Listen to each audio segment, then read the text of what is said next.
I woke up on my 21st birthday with the same heavy feeling I'd carried for years. A quiet dread disguised as indifference. Birthdays were never celebrations in my family, they were obligations.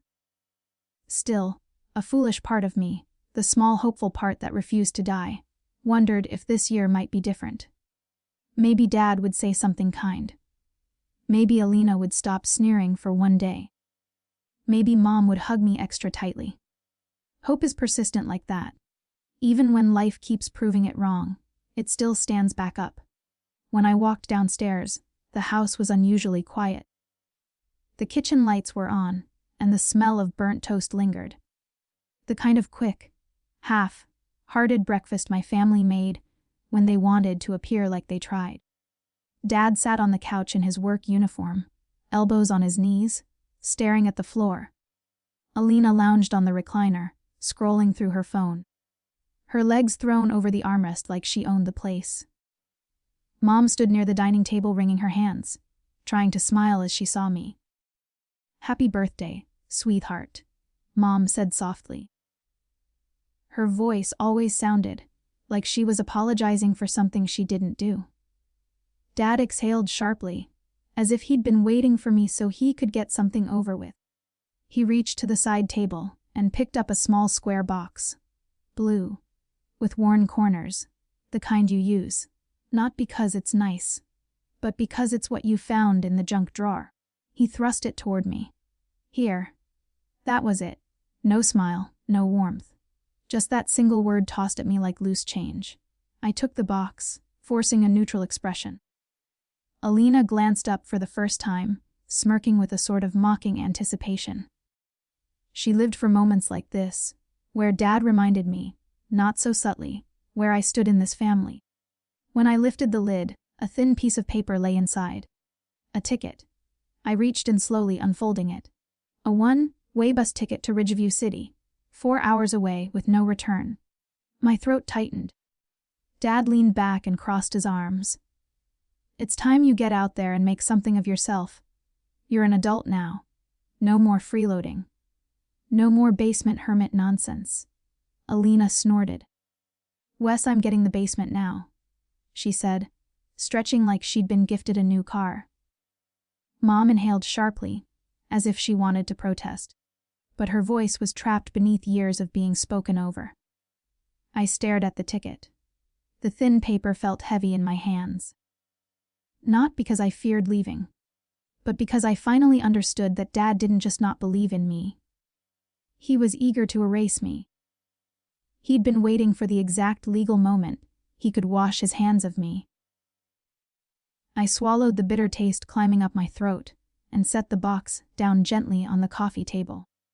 Everything inside me felt numb, but beneath that numbness simmered something else. Something dark, sharp, and powerful.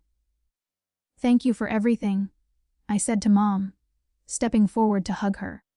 She hugged me back with trembling arms. "I'm so sorry, Leo," she whispered against my shoulder. "I wish." "It's okay," I murmured, even though it wasn't. When I pulled away, Dad looked relieved, like this awkward scene was finally ending. Alina waved dismissively, already returning to her phone, as if I were a package being shipped out. I didn't look back. As I walked out the front door and felt the cold air hit my face, the realization settled in completely. They had no idea who they had just pushed away. I wasn't a failure. I wasn't a freeloader. I wasn't the quiet, overlooked kid they thought I was. I was the youngest co-founder of a 40 million tech company. And now that they'd let me go, I would never give them the chance to drag me back down again. The bus rumbled into Ridgeview City a little before noon, its brakes screeching as if protesting the sudden stop. The moment I stepped off, the air felt different. Sharper, freer, humming with life in a way my old hometown never had. People rushed past with purpose, their footsteps echoing against glass buildings that stretched into the sky. It was chaotic, but in that chaos, I felt something I hadn't in years. Possibility. Waiting near the curb was a sleek black SUV. A familiar head poked out from the passenger window. Mateo, my co-founder, waving wildly like a kid spotting his friend on the playground. "Leo," he shouted, loud enough to startle a group of pedestrians. "Birthday boy, get in!" I felt myself smile, the first genuine smile of the day. As soon as I climbed into the SUV, Mateo reached over and pulled me into a one-armed hug. "You good?" he asked, studying my face. "Better now," I said truthfully. The driver, Jonas, our operations lead, turned in his seat. "Rough morning." "More like a rough 21 years," Mateo answered for me, earning a small laugh from the front seat. I leaned my head back against the cushion. It was strange how comfortable I felt here, in this car, with these people. They weren't blood, but they were more family to me than the ones I left behind. As we drove through the city toward Fluxon's headquarters, I stared out the window, letting the world rush by. Here, nobody knew the quiet kid from the basement. Here, I wasn't the disappointment at the dinner table. Here, I was someone. Fluxon HQ sat on the 10th floor of a renovated industrial building. Clean lines, open windows. The perfect blend of tech startup ambition and modern design. When the elevator doors opened, applause greeted me. Actual applause. "Happy birthday, Leo. Look who finally escaped. You made it." Dozens of smiling faces. People who knew me, respected me, believed in me. I felt heat rise in my chest. Not embarrassment, but something I hadn't allowed myself to feel for a long time. Pride. Mateo slung an arm around my shoulders. "You're home, man. We've got a giant meeting in an hour, so don't cry yet," he whispered, pretending to wipe imaginary tears from my eyes. I snorted. "Shut up." We walked through the office, passing developers hunched over laptops. Whiteboards filled with sketches, and the giant holographic prototype of our newest project. The one that would push the company from big to unstoppable. Fluxon had started as a dream, then a desperation, then a necessity. When I was 19, I spent nights coding in the basement, headphones on, fingers numb, while upstairs my family argued about why I didn't have a real job. But every line of code was a step out of that house. Every problem solved was a brick in the escape route I was building. Mateo clapped his hands loudly. "Okay, birthday genius. Remember what today is. The board meeting," I said. He shook his head. "Besides that," I frowned. "The product demo. Nope." Jonas leaned in. "Try. The biggest announcement Fluxon has ever made." Then it hit me. The partnership. The one that would triple our valuation. The one I had personally helped secure. The one that would put us in the headlines. A warmth spread through me. My family kicked me out, thinking they were discarding dead weight. Meanwhile, I was about to walk into a room full of investors who saw me as the future. "Ready?" Mateo asked. "For what?" He grinned. "For your real birthday. The day your old life finally ends, and your new one fully begins." I took a deep breath. "Yes," I said. "I'm ready." As we walked toward the glass conference room, I felt it fully. The shift, the break, the rebirth. They had pushed me out. But here, I had found a place where I was never meant to be small. Here, I wasn't forgotten. Here, I would rise higher than they ever imagined. For the first time in my life, a week passed without a single argument, demand, or insult. Fluxon was humming with momentum. Investors visiting, developers polishing prototypes, the marketing team prepping press releases. Every day felt like a step forward. But the past has a way of clawing its way back, even when you think you've outrun it. The first call from Dad came on a Wednesday afternoon. I saw his name flash across my screen. Deity, and something tight seized in my stomach. I let the call ring until it stopped. I didn't decline it, I wasn't ready for that kind of finality yet. But I wasn't ready to answer either. The second call came an hour later. Then another the next morning. Not a single voicemail. Dad never left voicemails. He expected people to pick up simply because it was him calling. By day 4, Alina texted me, Dad says call back. It's important. No, please. No, how are you? Not even a fake apology. I set the phone down, face first, and forced myself back to work. But Mom's message on day 5 was different. Leo, are you okay? We miss you. My throat tightened. I must have stared at her message for 10 minutes. I typed, deleted, retyped, deleted again. In the end, I didn't send anything. Not because I didn't care, but because I cared too much. Then came day 7. I was coming out of a meeting with Mateo when I saw him rush toward me from across the hall, eyebrows raised in alarm. Lo, there's something you need to see. I frowned. What happened? Did the investors arrive early? No. He hesitated. Your family is here. The world seemed to tilt. My, what? He motioned toward the elevator lobby. Your dad, your sister, and your mom. They just walked in like they were touring the place. My pulse spiked. I followed Mateo down the hall, each step heavier than the last. When we rounded the corner, there they were. Dad standing tall, chin lifted in that familiar arrogance. Alina leaning against the wall, chewing gum like this was all a joke. Mom looking uncomfortable, eyes scanning the floor. The receptionist had clearly attempted to keep things calm, but Dad's towering posture and sharp gestures made her stiffen behind the desk. When he saw me approaching, Dad's eyes widened, not in pride, not in joy, but in stunned disbelief. Leo, he asked, voice wobbling. What is this place? I folded my arms. My workplace. His gaze swept across the modern office. The glass walls, the employees pacing with tablets. The giant Fluxon logo glowing on the central screen. You work here? He asked slowly, as if the words were difficult to process. No. I corrected. I co-founded it. Alina's jaw hung open. Co-founded. As in, you're a boss here. I didn't answer. The silence did it for me. Dad nodded mechanically, still absorbing the blow. Well, good for you, son. Really. Listen, we need to talk. Things at home have gotten messy. Bills stacking up, your sister's tuition. There it was. The truth. The reason. They hadn't come because they wanted me. They'd come because they needed something from me. Again. I stayed quiet, letting the silence stretch until even Alina shifted uncomfortably. Dad continued, clearing his throat. We just need a little help. Alone, you're doing well now, obviously. You can spare something. Mateo stepped forward protectively, but I lifted a hand to stop him.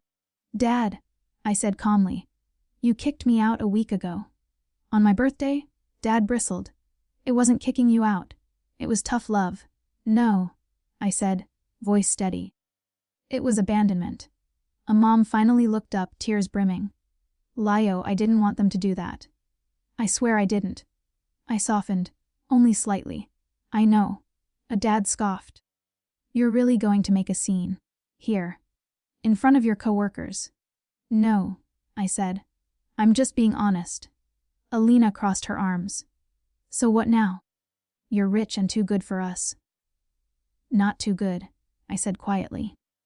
Just done. The silence after that landed heavy. Dad looked stunned, Mom looked heartbroken. And Alina looked offended, as if she were the one betrayed. Mateo stepped beside me again. Meeting rooms waiting, Leo. I nodded. I'm coming. Then I looked at my family one last time. We'll talk, I said, but not the way you think. And I walked away, letting the glass doors close behind me. I didn't sleep much that night. The confrontation replayed over and over in my head. Dad's stiff posture, Alina's disbelief, Mom's quiet sorrow. I'd dreamt for years of the moment I would finally stand up to them, imagining dramatic speeches or triumphant exits. But reality felt heavier, quieter, more painful. Still, something inside me had shifted. The next morning, I asked Mateo to arrange a private meeting room. If I was going to face them again, I wanted neutral ground. No office distractions. No employees watching, no power imbalance. Just truth. When security escorted my family upstairs, Dad walked in like he owned the place, shoulders squared, chin elevated. Alina trailed behind him with her arms crossed, gum snapping rhythmically. Mom walked last, her eyes red and swollen, hands clasped as if she were praying. I sat at the head of the table. Not because I wanted dominance, but because I was finally occupying the space I'd earned. Mom was the first to speak. "Leo," she whispered, voice cracking. "Thank you for meeting with us." I nodded. Dad cleared his throat. "All right, son. Let's talk like adults. Yesterday wasn't ideal. But I think we can work something out." I let a long silence stretch. "Work something out? Like what?" "We need help." Dad said bluntly, no shame, no hesitation. "Money. Support. Your mother's hours got cut. Bills are piling up. Your sister's tuition is due." Alina scoffed. "Dad, he gets it. Stop dancing around." My jaw tightened. She hadn't changed at all. "So let me get this straight," I said slowly.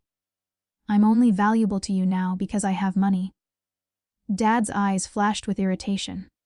"Don't twist my words. You're our son. We're a family. Families don't kick out their children on their birthday." I replied calmly. "Families don't call their kids freeloaders. Families don't laugh while they pack their things." Yelena rolled her eyes. "You're being dramatic. It was a joke." "No," I said softly. "It was cruelty." Dad shifted, growing restless. "The past is the past. You're doing well now. We all make mistakes." I studied him. The man who raised me, who never believed in me, who now saw me not as a son but as an opportunity. "Dad," I said, "you didn't make a mistake. You made a choice." Mom flinched as if the words were physical blows. I continued. "You chose not to support me. You chose not to see me. You chose to push me away because I didn't fit your idea of success." Then I turned to Mom, softening. "You're the only one who tried. Who cared. Who listened, even when you couldn't speak up." Tears welled in her eyes. "I'm sorry, Leo. I should have done more. I should have defended you." "I know," I whispered. "And I forgive you." That single sentence broke her. She covered her face, sobbing quietly. Dad frowned. "So what, you'll help her but not us?" "Yes," I said simply. "Mom can contact me whenever she needs something. I'll make sure she's okay." "And me?" Alina demanded. "You," I repeated. "You mocked me, tore me down, treated me like a joke." And she shrugged. "Siblings fight. It's normal." "No," I said. "Siblings don't bully. And they don't vanish until money is involved." Dad slammed his palm on the table. "Enough. We came here to get help, not a lecture. You owe us." "I owe you nothing." I cut in quietly but firmly. "You gave birth to me. But you never gave me a home." Silence drowned the room. Dad stood up abruptly, face red. "Fine. Keep your money. Keep your fancy office. You'll regret this." "Maybe," I said. "Or maybe this is the first decision I've made truly for myself." He walked out, muttering curses under his breath. Alina followed, glaring at me as if I'd stolen something from her. But Mom stayed. She walked around the table and hugged me tightly, her tears dampening my shoulder. "I'm proud of you," she whispered. I always was. When she left, I sat alone in the quiet room, letting the stillness settle inside me. It didn't feel like victory. It felt like release. Later that evening, the Fluxon team surprised me with a small birthday celebration. Matteo shoved a slice of cake toward me. "To new beginnings," he said. I looked around at the people who had chosen me, respected me, believed in me. "For the first time," I said, raising my fork, "I think I actually have a future." The candle flickered, and I blew it out, not to wish for a new life, but to honor the one I finally claimed for myself.